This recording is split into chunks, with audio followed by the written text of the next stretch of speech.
Hi everybody, greetings from the apocalypse. Today in my series of things I wish I knew a long damn time ago, we're going to talk about what polishing wheels to use to clean up your setting when you're all done so that you get a beautiful shine around your stone, but you're not going to damage it. So I'm going to show you how to use my very favorite wheel for cleaning up my settings. This is a Swifty one-step. It's made by Contenti. It's kind of miraculous because it'll get rid of any scratches in your metal, but it won't damage your stone.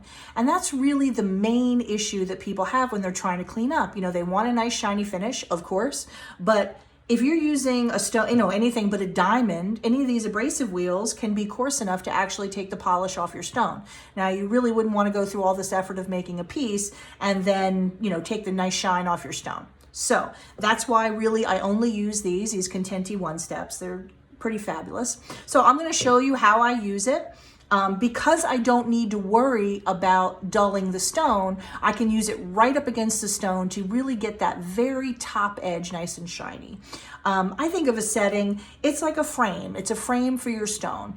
And even if you don't like shiny in general, like you like more matte finishes, I have to say I do prefer a shiny edge right up against my stone. Obviously do whatever makes you happy, but I'll show you how I do it. Now, when you're using the flex shaft, I've showed you before how to keep your arms and wrists and everything flat on the table so you're nice and comfortable. And we're going to work right in here. So if you're looking at the top of this bezel, sort of like a clock, essentially, the easiest place for you to work when you're right-handed, you'll have to flip this around if you're left-handed, is between, I would say, around 2 and 4 or 5. Like right in this section right here is the easiest spot to get to and see what you're doing. So normally what I do is I work in this little section, and then I rotate the ring a little bit, and I work in the same spot all the way around. And that way I can be sure I've covered everything. Now, when you're using any kind of wheel, even a really fine one, it is abrasive to some degree in the sense that if you just hold it in one spot on your nice bezel, you're going to eventually get a dip, and dip is not what you want. What you're trying to do is take out, these very small little variations to give you a smooth edge. So you really want to keep the wheel moving. So normally what I do is first get myself in a nice comfortable position and shove any crap out of your way.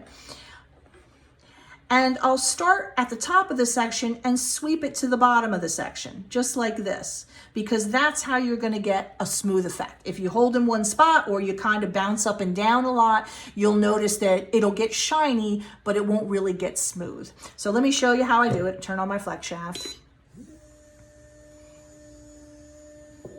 Okay, I'm nice and braced.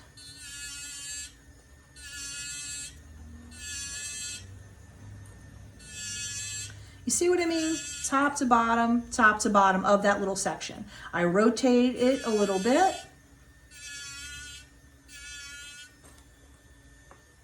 Rotate it again.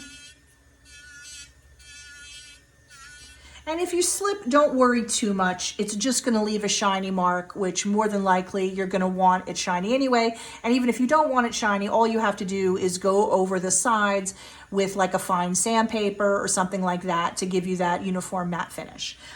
Just remember that if you do that, to keep your finger or some tape over the stone, because again, any kind of sandpaper or anything like that that's too abrasive can take the shine out of your nice stone.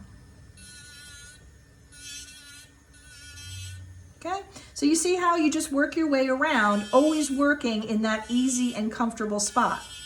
And again, I don't have to worry about taking the shine out of my stone, so I can literally just work right up against there. And I hope this shows off reasonably well, but you're really going to get a beautiful shine. And to me, that really shows your stone off. Okay, I'd already done a little bit of pre-polishing, so there's really not too much to do on this one.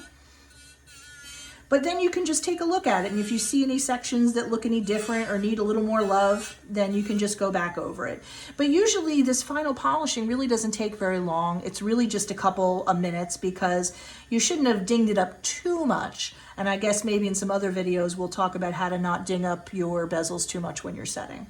But I really highly recommend this. I'm not getting a kickback from Contenti, I promise, but They're the only thing on the market that'll give you a beautiful high shine and yet won't scratch your stone. So it's really helpful if you're a beginner especially and you're worried that maybe your hand control is not so perfect and, you know, what if I slip and what if I hit my stone? So you don't have to worry about that, and that's why I recommend it to all my beginners. But I have to say I use it too because, I mean, anybody can slip. It can happen to the best of us. So that's it. Hope you enjoyed.